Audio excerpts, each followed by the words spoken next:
نکاح کا انتظام کرتے ہیں. کل ملا کر کے اس وقت جو نکاح ہو رہے ہیں اس کی تعداد 2500 ہے.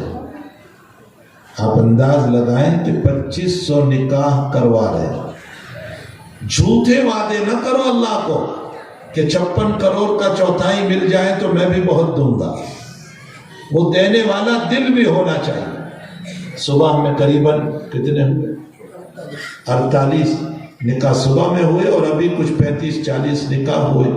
اللہ سارے جوڑوں کو نکاحوں کو قبول فرمائے. ان میں من اعرض عن ذکری فإن له معیشة ضنکا، جو میری عبادت سے اعراض کرے گا میں اس کی زندگی کو تنگ بنا دوں گا. السلام علیکم ورحمۃ اللہ وبرکاتہ. ناظرین، اگر آپ ہمارے چینل میں نئے ہیں تو ہمارا چینل یسر چینل کو سبسکرائب کریں اور بیل آئیکن کو دبائیں تاکہ نئے ویڈیو اپلوڈ ہوتے ہی آپ تک نوٹیفیکیشن کے ذریعے پہنچ سکے. جزاک اللہ. اب ہم اس عظیم شخصیت کو دعوت سخن دیتے ہیں جن کا بیان ایمان افروز، روح پرور، دل نشین، انقلاب آفرین، پر مغز جیسی خصوصیات کا حسین گلدستہ ہیں، جن کا اسلوب بیان انوکھا اور نرالا ہے، جن کی تقریر میں سورج کی چمکتی ہوئی پیشانی، چاند کا ہنستا ہوا چہرہ، ستاروں کی چمک، آب رواں کا تسلسل اور پھولوں کی رنگینیاں آشکارا ہیں. ناز کرتا ہے زمانہ، ناز کو بھی ناز ہے، تم بلندی پر رہو، دل کی یہی آواز ہے. الحمدللہ نحمده ونستعینه ونستغفره ونؤمن به ونتوکل علیہ ونعوذ باللہ من شرور انفسنا ومن سیئات اعمالنا. من يهده الله فلا مضل له ومن يضلله فلا هادي له. ونشهد أن لا إله إلا الله وحده لا شريك له. ونشهد أن سيدنا ومولانا محمدا عبده ورسوله. أما بعد، أعوذ بالله من الشيطان الرجيم. بسم الله الرحمن الرحيم. ومن أعرض عن ذكري فإن له معيشة ضنكا ونحشرهم يوم القيامة أعمى وقد كنت بصيرا. صدق الله العظيم. واجب التکریم حضرات علماء کرام، بزرگوں، بھائیوں، دوستوں، عزیزوں، پردہ نشین ہماری مائیں، بہنیں، بیٹیاں، السلام علیکم ورحمۃ اللہ وبرکاتہ. ابھی تعارف کرا رہے تھے میرا. میں کہتا ہوں یہاں کا بچہ مجھے پہچانتا ہے، یہاں کا ہر گھر مجھے پہچانتا ہے اور میں بھی ہر گھر کو پہچانتا ہوں. میرے لیے نہ آپ اجنبی ہے اور نہ میں آپ لوگوں کے لیے اجنبی ہوں. ہم خوب پہچانتے ہیں. یہ حضرت دیکھو بدھے ہو گئے، وہاں میرے سامنے بیٹھے ہوئے، بہت دنوں کے بعد ان کو میں دیکھ رہا ہوں. یہ ہمارے دوستوں میں سے ہیں اور ایک لمبی مدت تک میں نے یہاں قیام کیا تھا. بہرحال تعارف کی کوئی ضرورت نہیں ہے، یہاں سارے لوگ مجھے جانتے ہیں. سب سے پہلے تو میں بہت شکر گزار ہوں عیسیٰ فاؤنڈیشن اور ان کی طرف سے ان کی نیابت اور قیادت کرنے والے حضرت مولانا حبیب صاحب احمد آبادی. عیسیٰ فاؤنڈیشن، اللہ تعالیٰ نے ان دو بھائیوں کو امت کے تعاون، امت کی مدد، امت کے ساتھ حسن سلوک، امت کی ضرورت کو پوری کرنا، اس کے لیے جو حوصلہ دیا ہے ان کو کہ اس طرح کے صرف یہی نہیں، پورے ہندوستان میں بہت سی جگہوں پر نکاح کا انتظام کرتے ہیں. کل ملا کر کے اس وقت جو نکاح ہو رہے ہیں اس کی تعداد 2500 ہے.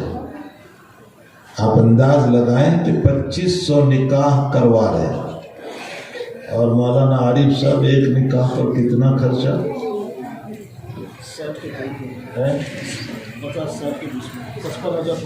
ایک نکاح پر 55,000 روپیز، 55,000 روپے ایک نکاح پر خرچہ ہے. آپ انداز لگائیں 2500 کو کیلکولیٹ کر لیں 55,000 سے کتنی بڑی رقم. یہ ہمیشہ دل والوں کا کام ہے. اللہ نے جن کو مال بھی دیا ہو دل بھی دیا ہو، ورنہ مال تو ملتا ہے دل نہیں ملتا. تو اس صورت میں اس کا مال امت کے کام نہیں آتا، بلکہ ان کا حال یہ ہے کہ خود ان کی ذات پر بھی اچھے کپڑے نہیں ہوتے، بخل ہوتا ہے، بخیلی ہوتی ہے. یہ تو ایک مسئلہ ہوا. اس کے علاوہ جو رمضان سے قبل کھانا تقسیم کرتے ہیں، کیٹ تقسیم کرتے ہیں، میں سمجھتا ہوں ایک کیٹ 5-6 ہزار روپے کی ہوگی یا اس سے بھی زائد ہوگی. اس طرح کی کیٹیں لاکھوں کی تعداد میں تقسیم ہوتی ہیں، جس پر بے شمار مال خرچ کرتے ہیں تاکہ مسلمان بھائیوں کی رمضان بھی بہترین گزرے. نبی اکرم صلی اللہ تعالی علیہ وسلم کا ارشاد گرامی ہے، لا حسد الا فی اثنتین. 2 آدمیوں پر رشک کرنا چاہیے، 2 آدمیوں پر رشک کرنا چاہیے. ایک وہ آدمی جس کو اللہ نے علم دیا ہے اور وہ اپنے علم کو پھیلا رہا ہے، اور ایک وہ آدمی اللہ نے جس کو مال دیا ہو اور وہ اپنا مال امت پہ خرچ کر رہا ہے. ہمیں ان کو دیکھ کر رشک کرنا چاہیے، بلکہ نبی علیہ السلام نے فرمایا کہ یوں کہنا چاہیے کہ اے اللہ اگر مجھے تو علم دے تو میں بھی اسی طرح علم کو پھیلاؤں گا، اگر تو مجھے مال دے تو میں بھی اسی طرح امت پہ خرچ کروں گا. حدیث شریف میں ہے کہ جو آدمی اس طرح کی نیت کرتا ہے خرچ کرنے والوں کو دیکھ کر اور اس کے پاس نہیں ہے، وہ افسوس کی نظر سے دیکھ رہا ہے، کاش میرے پاس بھی ہوتا، میں خرچ کرتا، اللہ مجھے دے دے تاکہ میں خرچ کروں. اللہ کے حبیب پاک صلی اللہ علیہ وسلم فرماتے ہیں خرچ کرنے والوں کو جتنا ثواب دیتے ہیں نیت کرنے والوں کو بھی اللہ اتنا ہی ثواب عطا فرمائے. تو بھائی ہم نیت تو کریں کہ اللہ اگر ہمیں بھی دے گا تو ہم اسی طرح خرچ کریں گے جیسے وہ کر رہے ہیں، لیکن واقعتاً خرچ کی نیت ہو. احادیث میں ایک واقعہ ملتا ہے کہ ایک آدمی نبی علیہ السلام کی خدمت میں آیا، غریب تھا. اس نے کہا کہ اللہ کے نبی میرے لیے دعا کر دیجئے، میں مالدار بن جاؤں تاکہ خوب صدقہ کروں گا اور بڑا نیک بن جاؤں گا. تو اللہ کے حبیب پاک صلی اللہ علیہ وسلم نے فرمایا ارے کیوں مال کی تمنا کرتے ہو، غریبی ہے تو بہتر ہے اسی میں رہو ورنہ فتنے آئیں گے.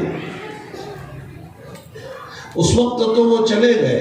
کچھ دنوں کے بعد پھر دل میں امنگیں تھی مالدار بننے کی، پھر آئے حضرت سے، پھر فرمایا، حضرت نے پھر وہی فرمایا مال آئے گا فتنے آئیں گے. اس میں کوئی شک نہیں، مال فتنے لے کر آتا ہے. کچھ دنوں کے بعد پھر وہ آئے، فرمایا یا رسول اللہ دعا کر دیجئے، اگر میں مالدار ہو گیا بہت صدقہ کروں گا۔ حضرت نے دعا کے لیے ہاتھ اٹھایا اور دعا فرمائی اللہ اس کو دولت عطا فرما۔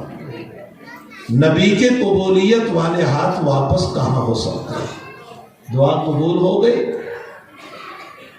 اس کی 2-4 بکریاں تھی، برکت ہوئی، 2 بچے دینے لگی، یہاں تک کہ اتنا مال ہوا کہ مدینے سے باہر جگہ لی۔ پہلے وہ 5 وقت کے نمازی تھے، اب جمعہ کو آنے لگے۔ پھر مال اتنا ہو گیا کہ اور دور کھیت میں چلے گئے، اب جمعہ بھی غائب ہونے لگا۔ حضرت نے ایک مرتبہ پوچھا ان کا نام لے کر کہ وہ نظر نہیں آتے کہاں ہیں؟ فرمایا یا رسول اللہ ان کی دولت نے ان کو غرور میں ڈال دیا۔ حضرت نے فرمایا انہوں نے کبھی زکوٰۃ تو دی نہیں جو اسلام میں زکوٰۃ ہے۔ تو آپ صلی اللہ علیہ وسلم نے اپنا خط لے کر ان کے پاس بھیجا کہ زکوٰۃ ادا کرو۔ اس نے خط پڑھ کر کے یہ کہا کہ یہ جو کچھ لکھا ہے یہ کوئی زکوٰۃ وکات کا مسئلہ نہیں، یہ تو ٹیکس معلوم ہوتا ہے اور مسلمانوں سے ٹیکس نہیں لیا جاتا۔ نبی کی بات کو ٹھکرا دیا، رد کر دیا۔ جو صحابی گئے تھے وہ واپس آئے، فرمایا یا رسول اللہ انہوں نے یہ جواب دیا، اللہ کے نبی علیہ السلام نے فرمایا میری دعا پر اس کو مال ملا، اور آج یہ وہ غرور اور تکبر کہ اسلام کے رکن کو ٹیکس کہہ رہا ہے۔ اللہ اس کے مال کا محتاج نہیں ہے، وہ اللہ کا محتاج ہے۔ اب ہمیں اس کی زکوٰۃ نہیں چاہیے۔ اللہ نے قرآن میں آیت اتاری، وَمِنْهُمْ مَنْ عَاهَدَ اللَّهَ لَئِنْ آتَانَا مِنْ فَضْلِهِ لَنَصَّدَّقَنَّ وَلَنَكُونَنَّ مِنَ الصَّالِحِينَ۔ کچھ لوگوں نے عہد کیا کہ اگر ہمیں مال ملے گا تو ہم خوب صدقہ کریں گے اور نیک بن جائیں گے۔ فَلَمَّا آتَاهُمْ مِنْ فَضْلِهِ، جب ہم نے اپنے فضل سے مال دیا، بخیلو بخل کیا، وَتَوَلَّوْا منہ پھرا لیا، وَهُمْ عَنْهُ مُعْرِضُونَ، اللہ کہتا ہے میرے محبوب مجھے تو پہلے سے معلوم تھا کہ یہ دینے والا نہیں ہے، لیکن تیری دعا کی وجہ سے میں نے دیا اس کو۔ وَهُمْ عَنْهُ مُعْرِضُونَ، معرضون عربی گرامر کے اعتبار سے جملہ اسمیہ ہے جو دوام پہ دلالت کرتا ہے، یہ پہلے بھی دینے والا نہیں، بعد میں بھی نہیں۔ اب اللہ نے کیا کیا؟ فَعَاقَبَهُمْ نِفَاقًا فِي قُلُوبِهِمْ إِلَى يَوْمِ يَلْقَوْنَهُ بِمَا أَخْلَفُ اللَّهِ، اللہ کہتا ہے میں نے قیامت تک اس کے دل میں نفاق ڈال دیا، اس کو منافق بنا دیا۔ فَعَاقَبَهُمْ نِفَاقًا فِي قُلُوبِهِمْ إِلَى يَوْمِ يَلْقَوْنَهُ بِمَا أَخْلَفُ اللَّهِ وَبِمَا كَانُوا يَكْذِبُونَ، اس لیے کہ وعدہ خلافی تھی، اس نے کہا تھا کہ میں دوں گا، نہیں دیا، اور اس لیے کہ یہ جھوٹ بولا۔ جب اس آیت کا پتہ اس کو چلا کہ میرے خلاف آیت اتری ہے، وہ زکوٰۃ لے کر دورہ آیا حضور کی خدمت میں۔ حضرت نے فرمایا اللہ تیرا محتاج نہیں ہے، تیرا مال تو واپس لے جا۔ نبی علیہ السلام کی وفات ہو گئی، پھر وہ آیا ابو بکر صدیق رضی اللہ تعالی عنہ کے پاس، فرمایا میری زکوٰۃ۔ حضرت نے فرمایا میرے نبی نے نہیں لی، میں کیسے لے سکتا؟ حضرت عمر کے دور میں آیا، میری زکوٰۃ، فرمایا میرے دونوں پروں نے نہیں لی، میں کیسے لوں؟ حضرت عمر کے آخری دور میں یا عثمان کی ابتدائی دور میں اس کی موت ہو گئی۔ علماء نے لکھا ہے کہ موت کے موقع پر اس کا پورا چہرہ کالا ہو گیا۔ فَعَاقَبَهُمْ نِفَاقًا فِي قُلُوبِهِمْ، جھوٹے وعدے نہ کرو اللہ کو کہ 56 کروڑ کا چوتھائی مل جائے تو میں بھی بہت دوں گا، وہ دینے والا دل بھی ہونا چاہیے۔ اللہ سے مانگے تو مال کے ساتھ دل بھی مانگے کہ جہاں تو مجھے دے رہا ہے وہاں سخاوت والا دل بھی عطا فرما۔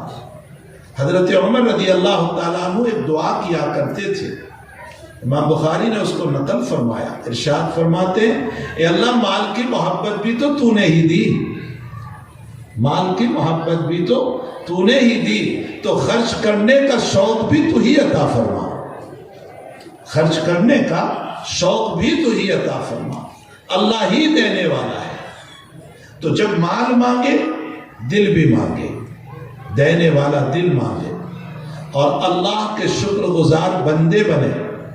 روایتوں میں ایک واقعہ ہے کہ بنی اسرائیل میں 3 آدمی تھے، ایک سر سے گنجا تھا، ایک آنکھوں سے نابینا تھا، اور ایک کوری اور ابرس کی بیماری تھی، سفید داغ تھے۔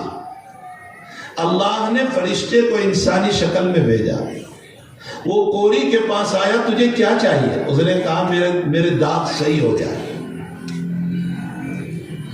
دعا کی، وہ اچھا ہو گیا۔ صحیح ترین روایت ہے، صحیح ترین روایت۔ فرمایا تجھے کچھ مال چاہیے؟ کہا ہاں مجھے گائے چاہیے۔ دعا کی، ایک کی کہیں ہو گئی۔ پھر وہ گنجے کے پاس گیا، وہی فرشتہ، تجھے کچھ چاہیے؟ کہا میرے بال آ جائے۔